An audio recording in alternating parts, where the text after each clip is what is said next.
সকল সাংবাদিক বন্ধুদেরকে আমি অনেক অনেক নমস্কার জানাচ্ছি, ছোটদের ভালোবাসা, বড়দের প্রণাম জানাচ্ছি। আজকে আমি নমিনেশন করলাম। প্রথমত আমি মা কালী, বড় কালী মন্দিরে মায়ের চরণে প্রণাম জানিয়ে আজকে মায়ের কাছে আশীর্বাদ নিলাম। মাকে আমি বললাম, মা আমি যে লড়াইয়ে নেমেছি সে লড়াইয়ে যেন জয়লাভ করি এবং মানুষের যেন আমি কাজ করতে পারি।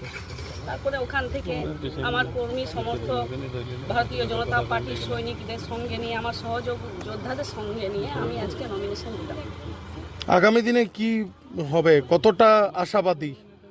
আমি আশাবাদী আমি এখানে জয়লাভ করব।